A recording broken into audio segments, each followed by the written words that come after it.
तो आज हम जो करेंगे टॉपिक, आज हमारा नेक्स्ट लेक्चर है वो हम करेंगे आज इंफ्लुएंस लाइन डायग्राम्स के ऊपर। आप लोगों ने अभी तक जो पढ़ा है वो मतलब टेक्स्ट के ऊपर था, बिल्डिंग्स के या ब्रिजेस वगैरह पर किस तरह लोड आ रहा है, किस तरह सॉल्व है। तो आज हम जो टॉपिक करेंगे ये इंफ्लुएंस लाइन डायग्राम्स, ये मोस्टली आपको रिलेटेड होता है मूविंग लोड। सबसे पहले हम देखेंगे कि इंफ्लुएंस लाइन डायग्राम्स होती क्या हैं, ये मूविंग लोड्स क्या होते हैं, और फिर हम बेसिक बीम्स के लिए इंफ्लुएंस डायग्राम ड्रा करना सीखेंगे, और डायरेक्शंस के लिए, शेयर्स के लिए और बेंडिंग मोस्टली हम यूज करते हैं हमारे एनालिसिस।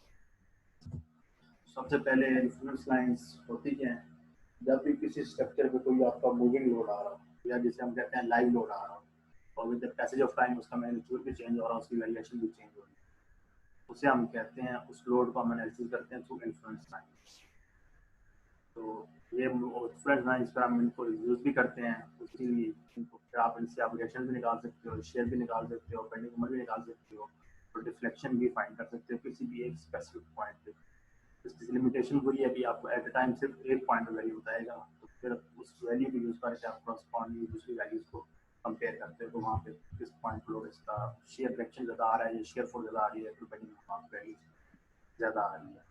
और ये बेस्ट एप्लीकेबल होता है जब आप उसको एनालिसिस के लिए यूज़ करते हो, for the design of bridges के लिए यूज़ करते हो, कोई इंडस्ट्रियल क्रेन ड्रिल्स हैं आपके पास, कन्वेयर्स हैं, मतलब आपके लॉन्ग कैरिंग जैसे सीरियल पाइप्स हैं, कोई हाइड्रोलिक स्ट्रक्चर्स हैं, तो विंड टनल्स वगैरह यूज होती हैं, तो वहाँ पे मोस्टली हम इंफ्लुएंस डायग्राम्स को यूज़ कर रहे होते हैं, क्योंकि वाटर आपका आ रहा होता है, कभी आपकी विंड चल रही होती है, इसकी वेरिएशन भी चेंज होती है, मैग्नीट्यूड भी चेंज हो रहा होता है।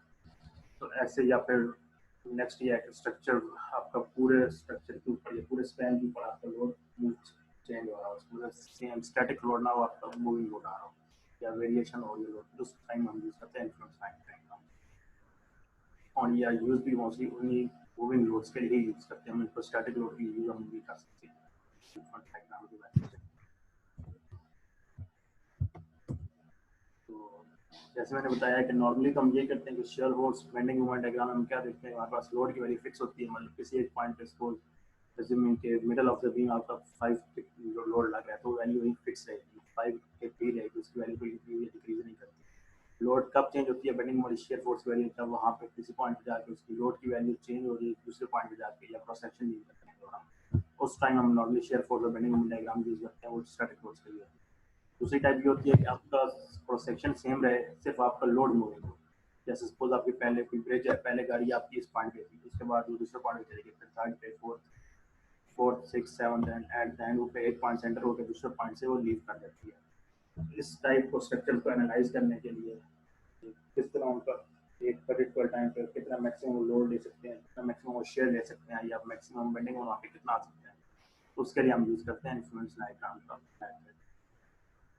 मेन डिफरेंस इसमें यही है कि आपका जो नॉर्मल बेंडिंग लोड होता है या जो हम स्ट्रेटेजी यूज करते हैं, जब मूविंग लोड होगा तो वहाँ पे हम यूज करेंगे influence diagrams method.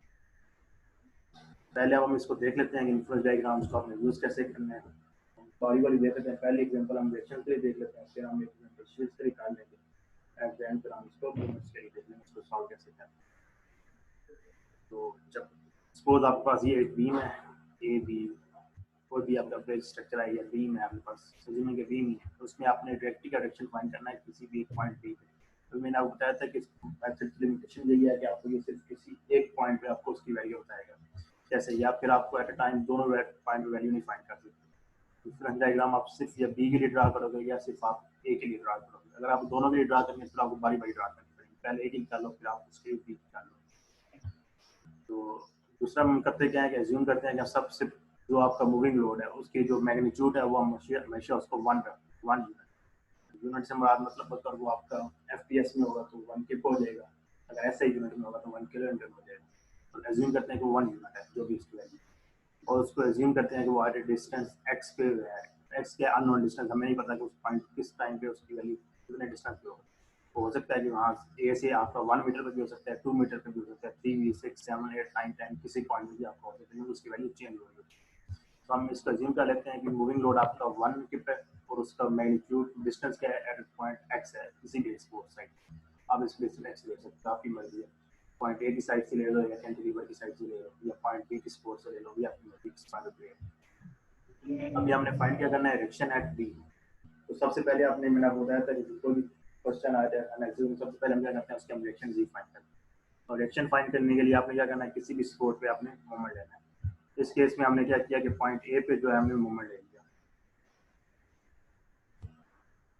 Point A पे जब हमने इसको मूवमेंट लिया तो हमारे पास, जब क्या ले रहा हूँ आपका एंटी क्लॉकवाइज पॉजिटिव ले रहा हूँ पॉइंट ए पे मूवमेंट। हमारे पास अभी क्या है, एक आपका बी वाई पे, यहाँ पे बी स्पॉट है आपके पास बी पे, तो यहाँ पे एक रिएक्शन आएगा जो कि स्पॉट पे रिएक्शन आएगा, दूसरा आपका स्पॉट ए पे रिएक्शन आएगा, तो तीसरी आपके पास क्या चीज़ है, यहाँ पे आपका मूविंग लोड है जो आपके वन की। इस केस में क्या हो जाएगा, अब ए वाई यहाँ पे आएगा नहीं क्योंकि इसका आपके सेंटर ऑफ पॉइंट से पास कर रहा है, यानी कि आपका इसका डिस्टेंस जीरो होगा, तो अंडर को आपको जीरो ही हो जाएगा। या वर्टिकल डायरेक्शन से करेंगे तो क्या आ जाएगा, बी वाई इंटू इसका डिस्टेंस कितना है 5.8, तो बी वाई इंटू 5 हो जाएगा। सेकंड क्या आ जाएगा 1, यूनिट के माइनस, क्योंकि इसकी डायरेक्शन आपकी क्या बन जाएगी क्लॉकवाइज, 1 -1 आ जाएगा, -1 डिस्टेंस क्या एक्स है इक्वल टू क्या आ जाएगा 0। इसको सॉल्व करेंगे तो बी वाई की वैल्यू क्या आ जाएगी आपके पास, आ जाएगी 1/5 x/5 आपके पास आंसर आ जाएगा, जो क्या बी वाई की वैल्यू आ जाएगी। ये मैंने आपका आसानी के लिए फ्री बाई डायग्राम जो लिया है, ए वाई का स्पोर्ट जो है, ए वाई पे क्या वैल्यू आ रही है, ए पी रिएक्शन आ रहा होगा, बी वाई पी रिएक्शन आ रहा है, आपका मूवी। जब आपको ये इसे हम कहते हैं इन्फ्लुएंस लाइन इक्वेशन, जो भी आप यहाँ पे इक्वेशन बनाते हैं हम पहले इन टर्म्स ऑफ एक्स क्या आपका अननोन पैरामीटर है, अननोन डिस्टेंस है, इस टाइम जो इक्वेशन बनेगी उसे हम कहते हैं इन्फ्लुएंस लाइन इक्वेशन। जब आपका सबसे पहले आपने इन्फ्लुएंस लाइन इक्वेशन ही बनानी है, चाहे आपने रिएक्शन फाइंड करना है, चाहे आपने शेयर फाइंड करना है, मूवमेंट फाइंड करना है। अगर शेयर फाइंड करेंगे तो influence line equation for share हो जाएगी, मूवमेंट फाइंड करेंगे तो इन्फ्लुएंस लाइन फॉर मूवमेंट हो जाएगी। अगर रिएक्शन कर रहे हैं तो भी आप क्या influence line equation for reaction है। उसके बाद हमने फाइंड भी बी पे करना था रिएक्शन, यहाँ पे मैंने आपको क्वेश्चन में जो मैं कहा गया है बी पे आपने रिएक्शन फाइंड करना है, तो हमने यहाँ पे हमेशा आपने बी वाई ही फाइंड करना है, आपने यहाँ पे बी वाई की इक्वेशन। अगर ए की फाइंड करना है तो आपको यहाँ पे ए वाई की इक्वेशन आनी चाहिए, ए वाई की वैल्यू किस सामने आती है। तो नेक्स्ट स्टेप क्या, आपने सिर्फ इक्वेशन आपके पास पता चल गई है जो आपके पास थी x/5, उसके बाद क्या ना एक्स की आपने वैल्यूज पुट करने शुरू कर दी। सपोज पहले हम एक्स की वैल्यू 0 पुट करूंगा तो 0/5 क्या आ जाएगा, आपके पास 0 आ जाएगा। नेक्स्ट में मैं वैल्यूज की पुट कर रहा हूँ 2.5, तो 2.5/5 क्या आ जाएगा, उसकी वैल्यू आ जाएगी 0.5।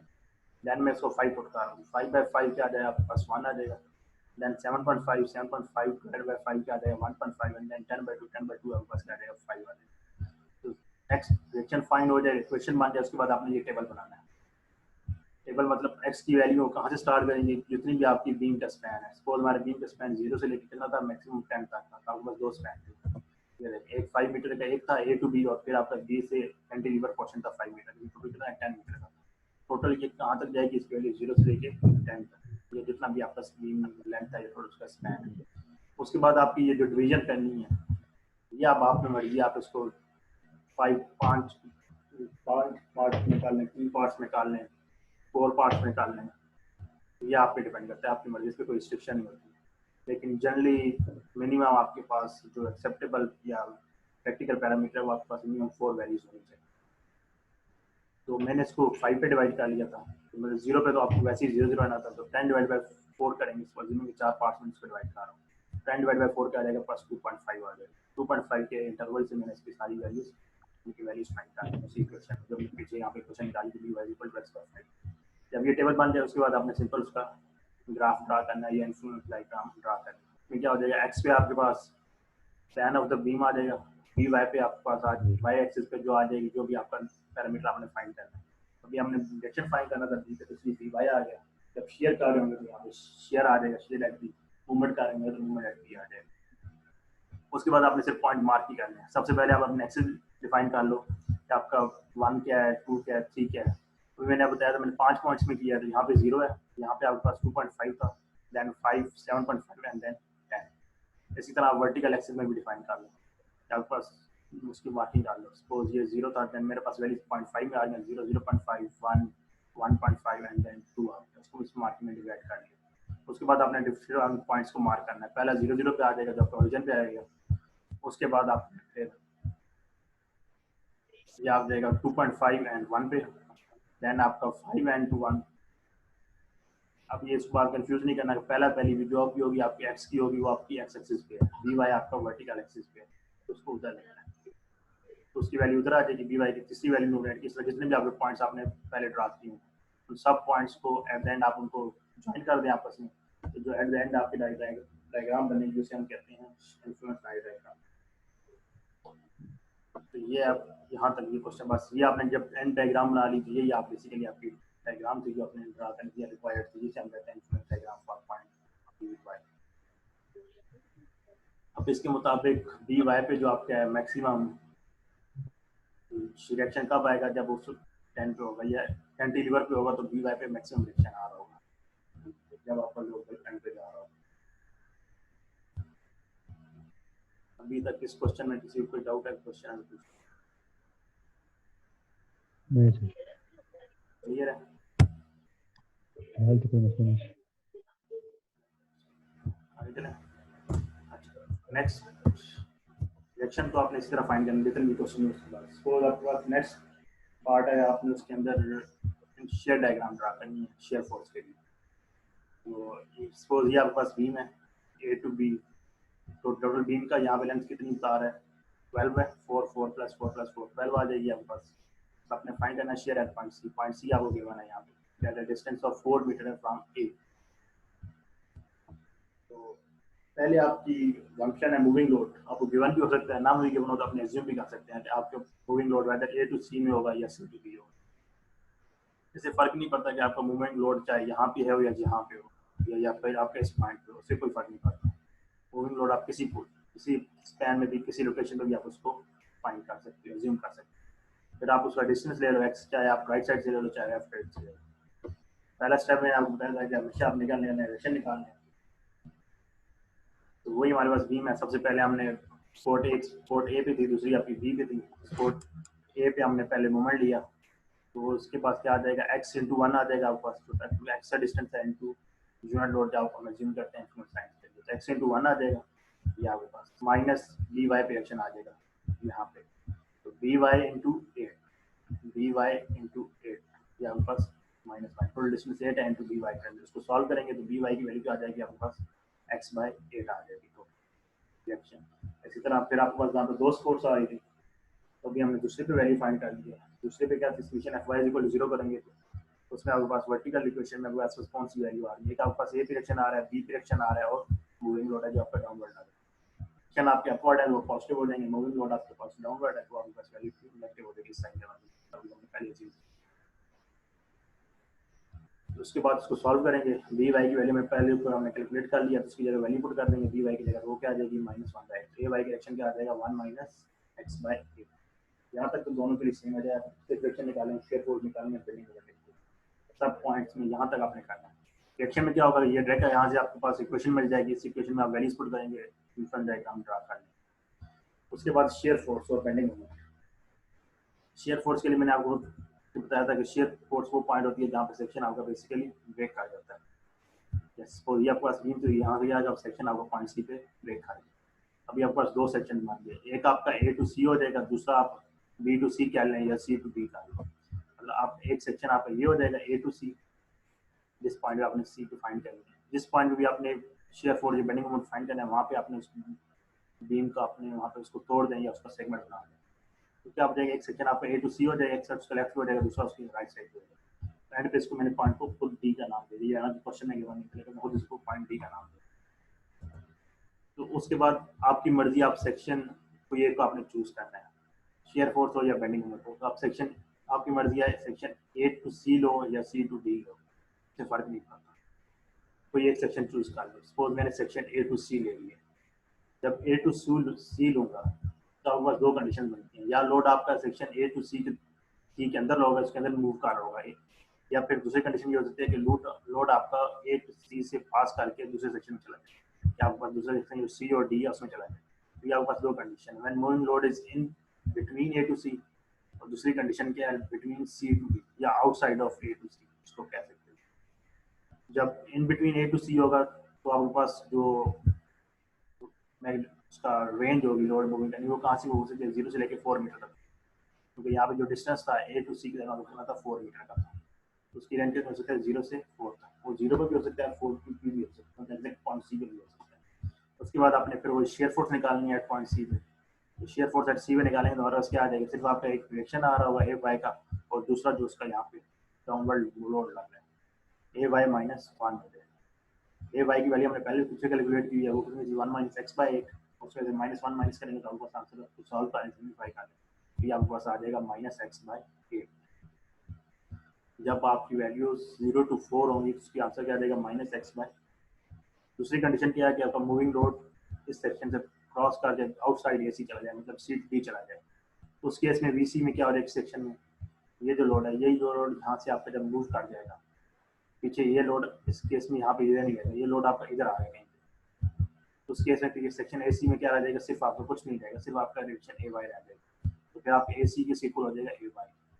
तो उस केस में ए वाई की वैल्यू आ जाएगी 1 माइनस एक्स बाई, और उसकी रेंज क्या हो जाएगी 4 to 12, क्योंकि बीम जो बाकी आपकी है वो 4 to 12 के पास है।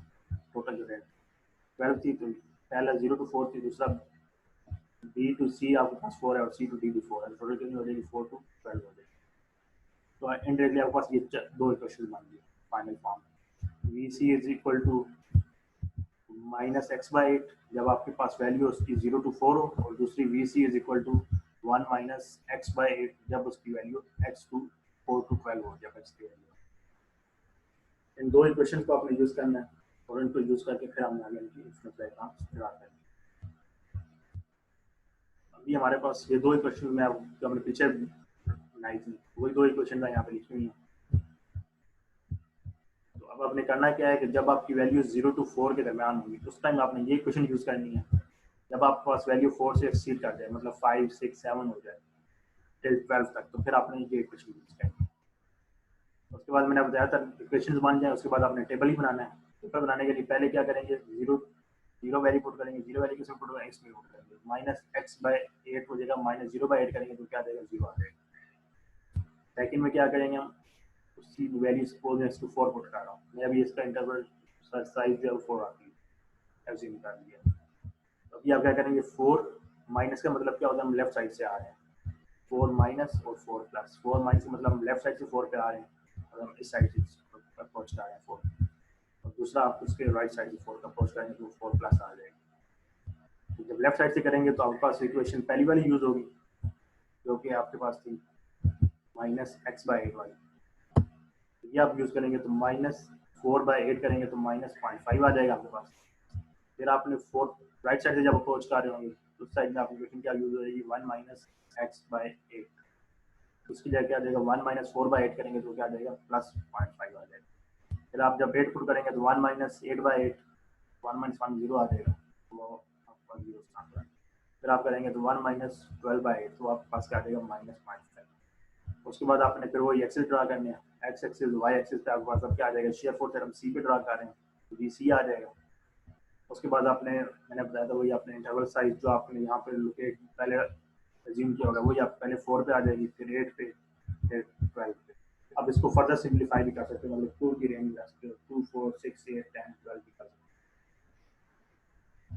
लेकिन ये पॉइंट जिस पॉइंट पे आपने फाइंड करनी है वो पॉइंट लाजमी यहाँ पे शो होना चाहिए। जैसे अभी सी पॉइंट था डिस्टेंस 4 मीटर था, तो मतलब इसको हम 3 की फॉर्म में नहीं रख सकते, 3, 6, 9, 12 नहीं कर सकते। अगर आप उसको रखनी भी है तो 4 पे आपने मस्ट उसको कैलकुलेट करना है कि 4 पे पॉइंट उसकी वैल्यू जैसे पॉइंट सी की डायरेक्शन था उसकी क्या वैल्यू है। पहले हमने वही वैल्यूज, उसके बाद आपने वैल्यूज बस प्लॉट ही कर दिया। वीसी पे जहाँ माइनस है तो डाउनवर्ड हो जाएगी, नेगेटिव वाई एक्सिस पे हो जाएगी, पॉजिटिव है तो आपकी प्लस वाई एक्सिस आ गई। पहली वैल्यू 0 पे आ गई, दूसरी माइनस 0.5 वो आपकी इधर आ गई, माइनस 0.5। तीसरी वैल्यू प्लस 0.5 वो आपकी इधर आ गई, अगेन 8 पे आकर फिर 0 आ जाएगा, फिफ्थ 12 पे फिर आपको माइनस 0.5 आ जाएगा। उसके बाद आपने इन पॉइंट्स को ज्वाइन करना है, फर्स्ट को सेकंड से, सेकंड को थर्ड से, थर्ड को फोर्थ से, और फोर्थ फिफ्थ को फिफ्थ से ज्वाइन कर देना है। मैंने आपकी डायग्राम खोल दी, जो आपका रिजल्टेंट डायग्राम बनेंगे इस डायग्राम को। ऐसे आपको बताया था कि किसी पॉइंट पे भी शेयर की वैल्यू क्या होती है, उसकी मैग्नीट्यूड सेम होता है लेकिन उसकी डायरेक्शन ऑपोजिट होती है। लेकिन यहाँ पे माइनस 0.5 आ गया, यहाँ पे राइट साइड पे आ गया प्लस 0.5 आ गया। दूसरा तरीका ये, क्योंकि यहाँ मूविंग लोड कितना था 1 का था, तो माइनस 0.5 प्लस 1 करेंगे तो हमेशा आपका प्लस 0.5 है, तो ये देखिए आपका चेक ही है आपने कुछ सही किया होगा।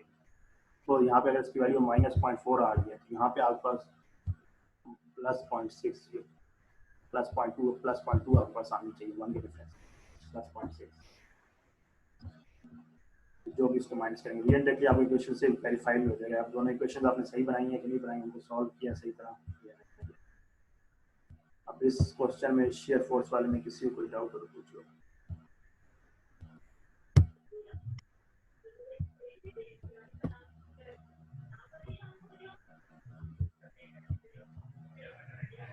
नहीं। नेक्स्ट के लिए चलते हैं। नेक्स्ट हमने ये सेम वही बीम है, उसके लिए हमें क्या करना है, आप मोमेंट ड्रा करना है, difference diagram for the moment at points. पहले हमने शेयर फोर्स जीपी किया था, अब उसमें मोमेंट ड्रा करना है, वही बीम है सेम। तो सबसे पहले हम क्या करेंगे, वही डायरेक्शन कैलकुलेट करेंगे बीम के। बीम का डायरेक्शन कैलकुलेट किए वो आपके सेम रहेंगे जो हमने पहले कैलकुलेट किया, सेम एज इट इज रहेंगे। उसी तरह किसी स्पॉट पे आप मोमेंट ले लो, उसको सॉल्व कर लो, आपका सी डायरेक्शन आ जाएगा, बी वाई आ जाएगा, दूसरे क्या आ जाएगा, ए वाई। सर आपकी आवाज स्लो आ रही है। अब हम एक क्यू फाइंड कर रहे हैं दोनों स्पोर्ट्स पे। जब भी आप किसी पॉइंट पे शेयर फाइंड करेंगे या मोमेंट फाइंड करेंगे तो आपके पास उसकी वैल्यू, आपको हमेशा दोनों स्पोर्ट्स पे आप उनकी value sir excuse me sir,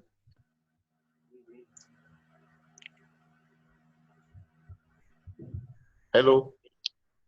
तो नेक्स्ट में जब हम करेंगे मूवमेंट के लिए भी आपने करना है वही सेम एज इट इज, हम जिस तरह हम पहले कर रहे थे।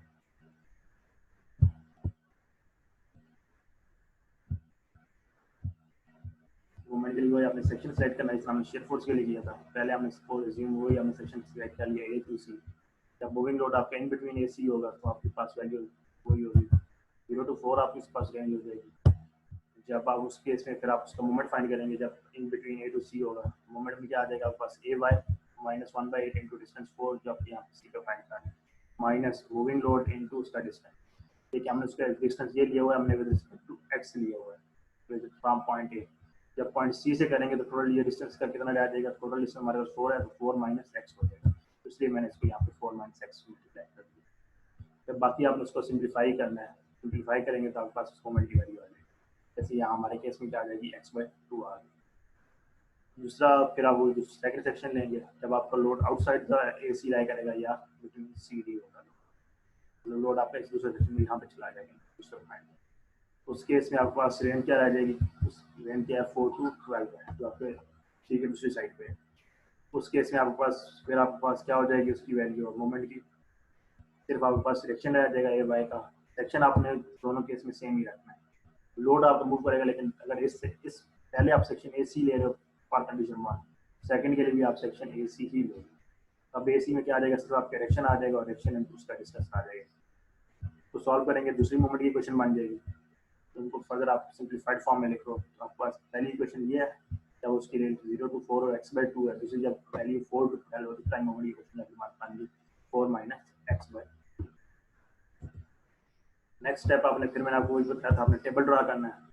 टेबल के लिए आपने क्या करना है, पहले टेबल सेलेक्ट कर लो कौन सा आपने रखना है। जैसे मैंने दोबारा यहाँ पे 4 ही रखा है, पहले मैंने शेयर भी 4, तो वही आप 0 पे करेंगे। जब 0 करेंगे तो फर्स्ट इक्वेशन यूज होगी x/2 वाली, फिर आप सेकंड 4 रखेंगे तो आपके पास क्या हो जाएगी, सेकंड वाली इक्वेशन यूज करेंगे। सेकंड पहले वाली कर सकते हैं, दोनों करना करेंगे हम दोनों। इस केस में यहाँ से इस मिस्टेक हो गया, दोनों पे आपने करना चाहिए, फॉर राइट साइड से भी फॉर लेफ्ट साइड से भी। तो इसमें क्या आ जाएगा 4/2 करेंगे तो 2 आ जाएगा, इसको भी सॉल्व करेंगे तो 4 माइनस 2/2, 4 माइनस 2 दोनों का आंसर आपका सेम आ जाएगा। इन केस ऑफ शेयर आपका डिफरेंस ऑफ 1 आ जाएगा, लेकिन इन केस ऑफ मोमेंट आपके पास चाहे आप राइट से अप्रोच करें चाहे आप लेफ्ट से अप्रोच करें, आपके पास आंसर उसका सेम रहेगा। फिर आपने 8 पे रखेंगे तो उसके लिए आपके पास दूसरी क्वेश्चन यूज होगी, क्योंकि आपका x की वैल्यू इसमें जारी कर रही है सेकंड क्वेश्चन में। फिर आप टर्न करेंगे फिर उसके लिए आप सेकंड क्वेश्चन यूज करेंगे। जब आपके पास उनकी वैल्यूज आ जाए, फिर आप वही x एक्सिस पे आपका स्पैन आ जाएगा बीम पे, y एक्सिस पे वही आपका, अभी हम सी फाइंड कर रहे हैं तो सी हो जाएगा।